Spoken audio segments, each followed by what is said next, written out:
Hello दोस्तों, स्वागत है आपका मेरे YouTube चैनल पर। मेरा नाम है अर्जुन और आज की वीडियो में हम बात करने वाले हैं क्लास 12th BST का चैप्टर नंबर 2 यानी कि प्रिंसिपल्स ऑफ मैनेजमेंट। हमारा बहुत ही अच्छी तरीके से चल रहा था। यहाँ पर बेटा आज हम डिस्कस करने वाले हैं बेसिकली टेलर की टेक्निक्स और टेलर के प्रिंसिपल्स। अभी तक बेटा हमने इसके फीचर्स, इंपॉर्टेंस और मतलब पढ़ा है। फ्योल के 14 प्रिंसिपल्स बहुत अच्छे से पढ़े हैं। अगर आपने वो अभी तक वीडियो नहीं देखा है आप उसको भी जा करके देख सकते हो। चलिए फिर जल्दी से स्टार्ट करते हैं और आज का टॉपिक भी बहुत जल्दी से कंप्लीट करेंगे और चैप्टर को समाप्त करेंगे।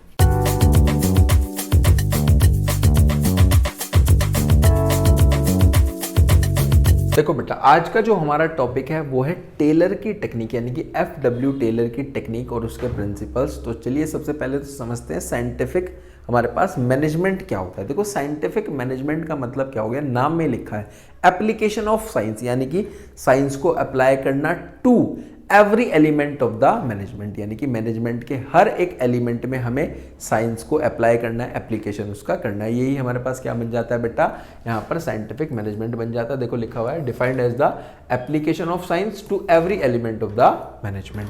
उसके बाद अब टेलर के अकॉर्डिंग क्या है, टेलर के अकॉर्डिंग जो भी साइंटिफिक मैनेजमेंट है उसका मतलब ये होता है knowing what do you want to do, कि आपको करना क्या है, knowing what you want to do, और आप उसको सबसे चीपेस्ट और सबसे अच्छे तरीके से कैसे उसको कर सकते हो, कि आप उसको सबसे बेस्ट और सबसे चीपेस्ट वे में कैसे कर सकते हो। ये बेसिकली हमारे पास टेलर कहते थे, है ना जी। आगे चलते हैं। अब टेलर के कुछ बेटा प्रिंसिपल्स हैं। यहाँ पर मेनली हमारे पास 4 प्रिंसिपल्स हैं, जिसमें सबसे पहले है हमारे पास science not rule of thumb. Science not rule of thumb का मतलब क्या हो गया कि बेटा हमें साइंटिफिकली सब चीज़ों को देखना है, नॉट रूल ऑफ थंब यानी कि जनरल तरीका नहीं लगाना है। किसी भी काम को करने के जनरल तरीके भी होते हैं और साइंटिफिकली भी होता है, हमें साइंटिफिकली चलना है। आगे बेटा हार्मनी नॉट डिस्कॉर्ड, के बेटा बेसिकली मैनेजमेंट और जो हमारे वर्कर्स हैं उनके बीच में क्या होना चाहिए, हार्मनी होनी चाहिए, उनको मिलजुल करके काम करना है। कोई भी डिस्कॉर्ड यानी कि एक दूसरे के खिलाफ कोई भी राइवलरीज इस तरह की चीज़ें ना हो। उसके बाद है कोऑपरेशन नॉट इंडिविजुअलिज्म, कि जो भी हमारे पास यहाँ पर लोग हैं यानी कि मैनेजमेंट और हमारे जितने भी काम करने वाले लोग हैं सबको मिलजुल करके बेटा चलना है, इंडिविजुअली नहीं चलना है। जब वो इंडिविजुअली चलेंगे तो उनके लिए दिक्कत है, काम नहीं हो पाएगा। फिर उसके बाद हर एक वर्कर का हमें क्या करना है, डेवलपमेंट कर रहा है ताकि उसकी जो एफिशिएंसी यानी कि जो उसका आउटपुट है, उसकी प्रोडक्टिविटी है वो बहुत अच्छी हो पाए। इसको ही हम डिटेल में पढ़ने वाले हैं ना। चलते हैं सबसे पहले science not rule of thumb की तरफ। देखो टेलर यहाँ पर क्या कहता है कि बेटा नाम में लिखा है science not rule of thumb. Science का मतलब क्या है कि हमें चीज़ों को साइंटिफिकली देखना है ना, हमें एक्सपेरिमेंट्स के बेसिस पे, इन सब चीज़ों के बेसिस पे काम को करना है। Not rule of thumb, not rule of thumb का मतलब क्या हो गया कि किसी भी काम को करने का जो भी आम तरीका, जनरल तरीका है वो हमें फॉलो नहीं करना है। जैसे कि लिख दिया ना science comma not rule of thumb, हमें साइंटिफिकली चलना है। Not rule of the thumb यानी कि रूल ऑफ थंब यानी कि इसको फॉलो नहीं करना। देखो ये लिखा हुआ है टेलर कहता है कि हर एक जॉब को कैसे करना है ऑर्गेनाइजेशन के अंदर, साइंटिफिक इंक्वायरी के थ्रू। इंट्यूशन, खुद से कुछ भी इस तरीके से नहीं करना है, जो भी सब लोग कर रहे हैं उस तरीके से नहीं है, साइंटिफिकली हमें करना है। हिट और मिस मेथड नहीं लगाना है हमें, है ना। उसके बाद है not rule of thumb. Rule of thumb का मतलब क्या हो गया बेटा, कोई भी जनरल तरीका जो सब लोग फॉलो करते हैं उस काम को करने का, ये इसके अंदर आ जाता है। टेलर कहता है कि बेटा एक सबसे बेस्ट मेथड होना चाहिए एफिशिएंसी बढ़ाने का, वो क्या है, वर्क स्टडी करो और एनालाइज करो उस चीज़ को, तो इसके अंदर यही आ जाता है। आगे है बेटा harmony not discord. Harmony not discord का मतलब क्या हो गया कि हमारे पास मिलजुल करके काम करना चाहिए, वर्क टुगेदर। देखो हमारी किसी भी एक ऑर्गेनाइजेशन की अगर हम बात करें तो उसमें 2 ही लोग होंगे, या तो मैनेजमेंट होगा या फिर बेटा वर्कर्स होंगे, है ना। तो देखो उनके बीच में ना कहीं राइवलरीज चलती रहती है। वर्कर को ये लगता है कि उसको ज़्यादा काम कराया जा रहा है, उसको ओवर बर्डन रखा जा रहा है, अनपेड यानी कि बहुत कम पैसा दिया जा रहा है, काम बहुत कराया जा रहा है। मैनेजमेंट को लगता है कि वर्कर्स ढंग से काम नहीं कर पा रहे, है ना। तो दोनों के बीच में कहीं राइवलरीज इस तरीके से चीज़ें चलती रहती है। तो जो टेलर भाई साहब हैं ये कहते हैं कि हमेशा मिलजुल करके काम करो, ये जो आपका तरीका है इसको चेंज करो, मेंटल रिवॉल्यूशन लेकर के आओ। रिवॉल्यूशन माइंड का रिवॉल्यूशन यानी कि मेंटल रिवॉल्यूशन लेकर के आओ। मेंटल रिवॉल्यूशन का मतलब क्या है कि एक दूसरे के तरफ जो तुम्हारा एटीट्यूड है ना उसको चेंज करो, है ना। ये बेसिकली मेंटल रिवॉल्यूशन कहता है और वो इसी का ही पार्ट है। देखो इसको भी समझने की कोशिश करते हैं कि जो हमारा प्रिंसिपल है क्या कहता है कि एक साथ काम करो ऑर्गेनाइजेशन के अंदर हार्मनी के साथ, डिस्कॉर्ड नहीं होना चाहिए।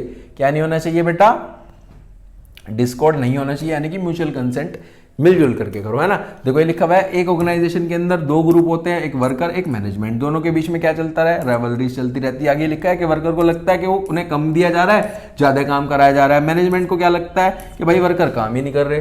तो इसके लिए क्या कहता है जो टेलर है, देखो आगे ये लिखा हुआ है, टेलर इंसिस्ट, टेलर कहता है कि नीड है दोनों को अपने एटीट्यूड में चेंज करने की नीड है। कैसे कर सकते हो, मेंटल रिवोल्यूशन लेकर के आओ, यानी कि अपने एटीट्यूड में चेंज करो, एटीट्यूड में चेंज करो, आउटलुक में चेंज करो, एक दूसरे के लिए जो भी तुम सोचते हो, जो भी तुम देखते हो, सब चीजों में चेंज करो। यही कहता है मेंटल रिवोल्यूशन है, complete change of attitude and outlook of each other, ये इसके अंदर लिखा।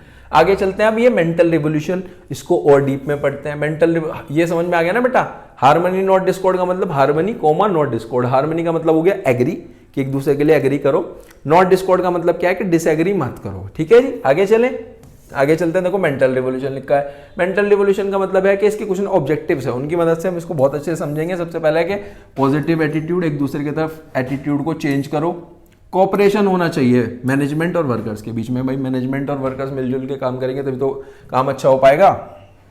टेलर कहता है कि ऑर्गेनाइजेशन में वर्कर्स हैं वो हमेशा फील करते हैं कि उनको एक्सप्लॉइट करा जा रहा है, और बर्डन रखा जा रहा है, ज्यादा काम कराया जा रहा है, पैसा कम दिया जा रहा है ना। और मैनेजमेंट को क्या लगता है कि वो जो वर्कर्स है वो काम ही नहीं कर पा रहे, तो यही इसके अंदर चलता रहता है। फिर उसके बाद टेलर कह देता है आगे, टेलर ने ही कहा है कि नीड है चेंज करने की नीड है। किस चीज की नीड है, चेंज करने की नीड है, एटीट्यूड ऑफ बोथ ग्रुप्स, के दोनों ग्रुप को एक दूसरे के लिए चेंज करने की नीड है।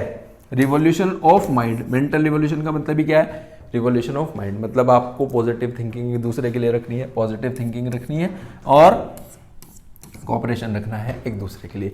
यही बेसिकली मेंटल रिवोल्यूशन है। ठीक है जी, आगे चले, आ गया बेटा कोऑपरेशन नॉट इंडिविजुअलिज्म। कहां पे चला गया, ये रहा जी, 3rd नंबर पर था बेटा कोऑपरेशन नॉट इंडिविजुअलिज्म। इसका मतलब यही है कि बेटा आपको मिलजुल करके काम करना है, कोऑपरेशन रखना है, इंडिविजुअली कुछ भी नहीं करना है। कोऑपरेशन कोमा कोऑपरेशन रखना है, इंडिविजुअलिज्म नहीं रखना है। देखो जी, ये बेसिकली एक्सटेंशन वर्जन है हार्मनी नॉट डिस्कॉर्ड का।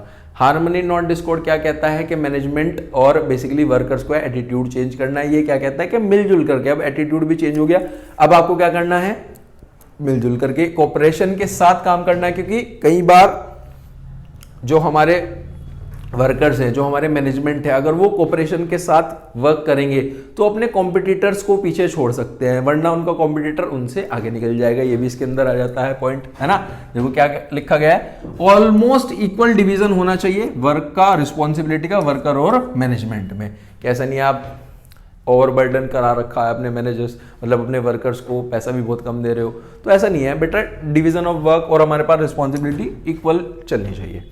आगे है जो मैनेजमेंट है उसे साइड बाय साइड क्या करना चाहिए, वर्कर्स की हेल्प करनी चाहिए, एनकरेज करना चाहिए और देखना चाहिए कि स्मूथ तरीके से सब चीज़ें बढ़िया तरीके से चलती रहे।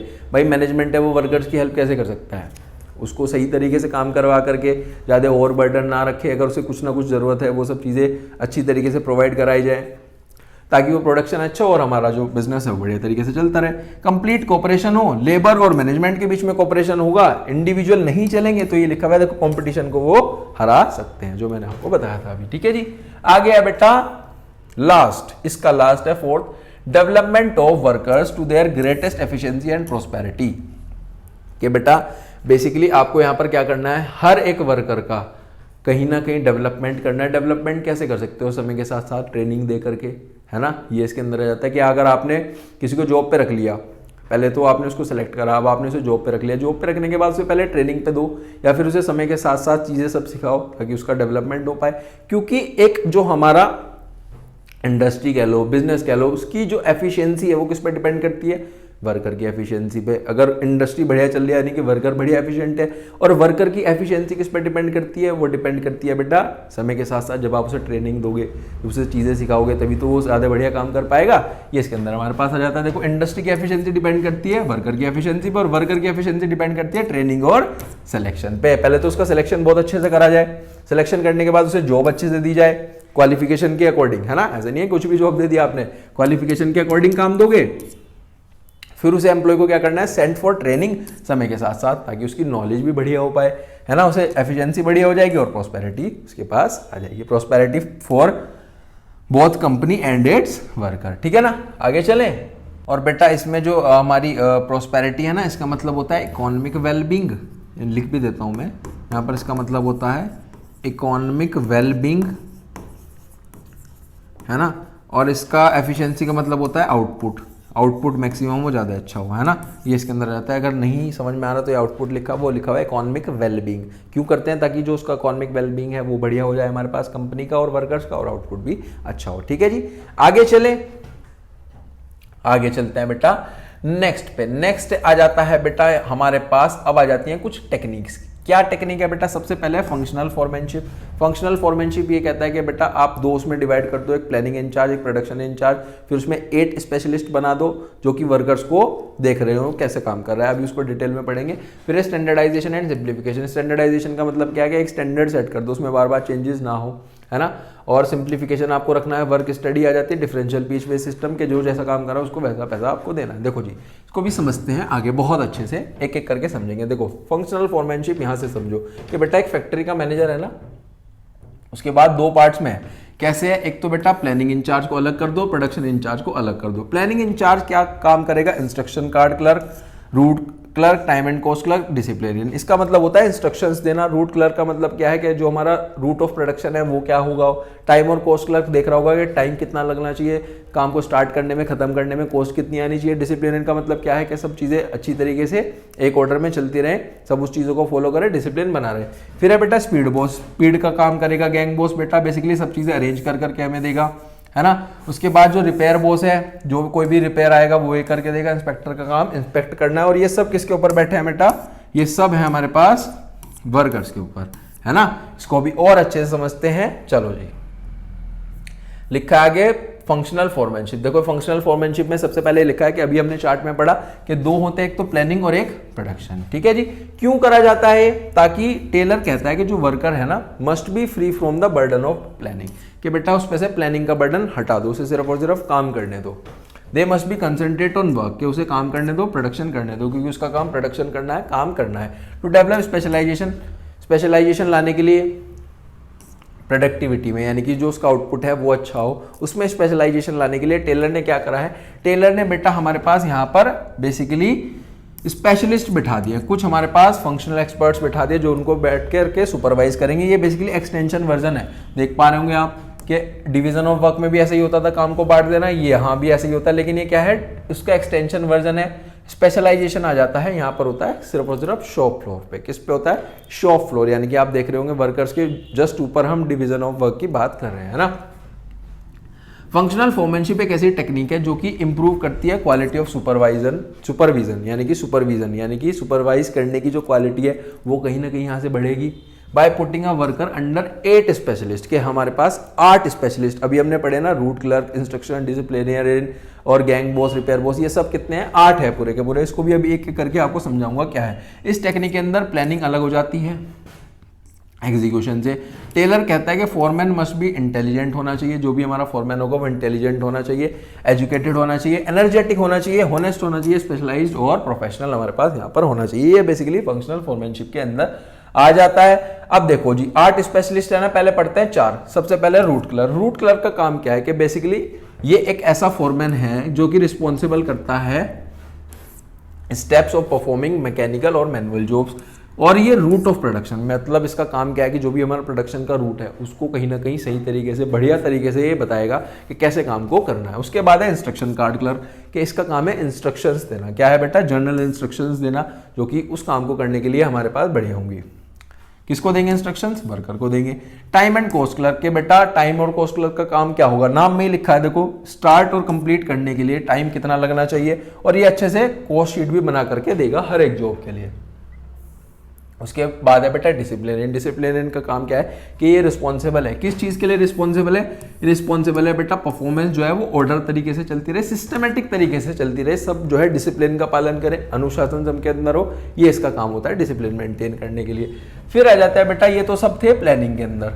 अब आ जाते हैं प्रोडक्शन वाले। प्रोडक्शन वाले क्या है? 4 है बेटा, gang boss, speed boss, repair boss, inspector. Gang boss का काम क्या है? ये अरेंज कर करके देगा हमें जितनी भी सारी हमारी मशीन्स हैं, जितने भी हमारे सारे टूल्स हैं, जितनी भी सारी रिसोर्सेज हमें चाहिए पर्टिकुलर कोई भी जॉब करने के लिए, उसका काम ये होता है गैंग बॉस का। फिर आ जाता है रिपेयर बॉस। रिपेयर बॉस का काम क्या है? रिपेयर बॉस का काम है बेटा मशीन्स को, टूल्स को रिपेयर करना वर्किंग कंडीशंस के अकॉर्डिंग। स्पीड पोस्ट का काम क्या है, टाइमली सारा चीज़ें हो पाए, और इंस्पेक्टर का काम क्या है, फाइनली इंस्पेक्ट करना, क्वालिटी चेक करता है बेटा। जो इंस्पेक्टर होता है ना कि क्वालिटी चेक करने वाला भी तो चाहिए, फाइनल में वो क्या है, इंस्पेक्टर है, ठीक है। और लिखा हुआ है Taylor emphasis that when every foreman instruct and order the workers efficiency will improve. के बेटा जब हर एक फोरमैन बताएगा, चीज़ों को समझाएगा, तो वर्कर की एफिशिएंसी अब भी नहीं बढ़ेगी तो फिर कब बढ़ेगी। अब तो सब कुछ ही हो गया बेटा, अब तो जो एफिशिएंसी है वो बिल्कुल बढ़िया हो जानी चाहिए। ये इसके अंदर आ जाता है कि वो इंप्रूव हो जाती है जब हमने वर्कर के ऊपर इतने सारे फोरमैन्स बिठा दिए। फिर आ जाता है बेटा standardisation and simplification of work. देखो स्टैंडर्डाइजेशन और सिंप्लीफिकेशन दो शब्द है, एक तो स्टैंडर्डाइजेशन, एक सिंप्लीफिकेशन। स्टैंडर्ड का मतलब एक स्टैंडर्ड सेट कर देना, बेसिकली बार बार उसको चेंज ना करना। एक ही आपने स्टैंडर्ड सेट कर दिया, जैसे मैगी है, मैगी बेटा फिक्स्ड है, उसके ऊपर लिखा होता है 2 मिनट नूडल्स, येलो कलर का पैकेट आता है, एक शेप है, एक साइज है, फिक्स्ड है या नहीं है। बार बार उसमें सब चेंजेस, फ्रीक्वेंट चेंजेस आएंगे तो कहीं ना कहीं दिक्कत होती है। फिर आ जाता है बेटा सिंप्लीफिकेशन। सिंप्लीफिकेशन का मतलब क्या है कि जो भी हमारे अननेसेसरी प्रोडक्ट्स हैं जो कि बिक नहीं रहे हैं मार्केट में, उसको कहीं ना कहीं डाइवर्सिफिकेशन कर देना, कम कर देना। ये बेसिकली दो शब्द हैं, इनका अब हम मतलब समझते हैं। देखो स्टैंडर्डाइजेशन का मतलब क्या है कि स्टैंडर्ड सेट कर देना क्वालिटी के बेसिस पे, नहीं खाली क्वालिटी के साथ साथ हमें क्या करना है, साइज, टाइप, वेट्स, मेजर्स और क्वालिटी, इन सब का हमें स्टैंडर्ड सेट करना है। और स्टैंडर्ड सेट करने के लिए टेलर क्या कहता है कि मैनेजर को ना वर्क स्टडी का इस्तेमाल करना होता है। वर्क स्टडी में भी अगला टॉपिक है, उसमें कुछ चीजें आ जाती है जैसे कि टाइम, मोशन और फटीग स्टडी। इसको भी समझेंगे। टाइम स्टडी का मतलब है टाइमली करना, मोशन स्टडी का मतलब है अननेसेसरी मूवमेंट्स को हटा देना, फटीग स्टडी का मतलब है कुछ रेस्ट इंटरवल्स भी देना अपने वर्कर्स को। अब इसके कुछ ऑब्जेक्टिव्स लिखे हैं, 3 ऑब्जेक्टिव हैं बेटा। सबसे पहले तो ये रिड्यूस कर देगी जितने भी हमारे गिवन लाइन ऑफ प्रोडक्ट्स है ना, फिक्स्ड साइज और कैरेक्टरिस्टिक्स में जब हम फिक्स करेंगे तो कहीं ना कहीं रिड्यूस कर देंगे जो भी हमारे प्रोडक्ट्स है, वो सब स्टैंडर्ड्स हो गए जो भी हैं। और क्वालिटी स्टैंडर्ड की हम बात करेंगे तभी तो हमारा प्रोडक्ट बिकेगा। और सेटअप परफॉर्मेंस स्टैंडर्ड, इससे हमारे जितने भी मेन्स हैं, मशीन्स हैं, उनका भी जो परफॉर्मेंस है वो भी स्टैंडर्ड हो जाएगा, ठीक है जी। फिर आ जाता है बेटा सिंप्लीफिकेशन। सिंप्लीफिकेशन का मतलब अभी मैंने बताया एलिमिनेशन, यानी कि हटा देना जो भी हमारे अननेसेसरी डाइवर्सिफिकेशन कर रखा है हमने प्रोडक्ट्स का, जो बिक नहीं रहे, अननेसेसरी इस तरीके से बनाए जा रहे हैं, तो फायदा क्या है उनको बनाने का, उनको हटा दो ना, सिंप्लीफाइड कर दो सब चीजों को। ये इसके अंदर लिखा है। इससे क्या होगा, एक तो बेटा अगर अननेसेसरी आप डाइवर्सिफिकेशन करते हो, ज्यादा इन्वेंट्री आपको लगेगी, ज्यादा टाइप ऑफ मशीन्स आपको लगेगी, मोर लेबर आपको चाहिए, है ना। तो जब हम ये कर देंगे तो इससे क्या होगा, जब हम मतलब सिंप्लीफिकेशन कर देंगे तो उससे क्या होगा, हेल्प करेगा इंप्रूव करने में क्वालिटी और रिडक्शन में। एग्जांपल मैं आपको देता हूँ सिंप्लीफिकेशन का। एक यूएस में पेपर की कंपनी थी, पेपर बनाती थी, तो उसने अपनी जो वैरायटी थी वो 2000 से 200 कर दी। अननेसेसरी 2000 टाइप के प्रोडक्ट्स बना रहे, बिक रहे हैं नहीं, तो उसने कैसे करा, देखो क्लियरली लिखा है, मैन्युफैक्चरिंग कंपनी है, पेपर मैन्युफैक्चरिंग कंपनी है यूएस में, उसने 2000 से 200 कर दिया, जिससे उसे पॉजिटिव रिजल्ट्स भी मिले हैं, ठीक है जी। आगे चले, आगे आ जाता है बेटा वर्क स्टडी। वर्क स्टडी के बाद कुछ टॉपिक हमारे पास और रह गया है जो कि हम नेक्स्ट क्लास में डिस्कस करेंगे। नेक्स्ट क्लास में हम इस चैप्टर को डिस्कस करेंगे। कुछ हमारे पास थोड़ी सी चीज़ें रह गई हैं। आई होप आपको आज वाली चीज़ें बेटा बहुत अच्छे से क्लियर हुई होंगी। तो मिलते हैं फिर नेक्स्ट वीडियो में। Till then thank you.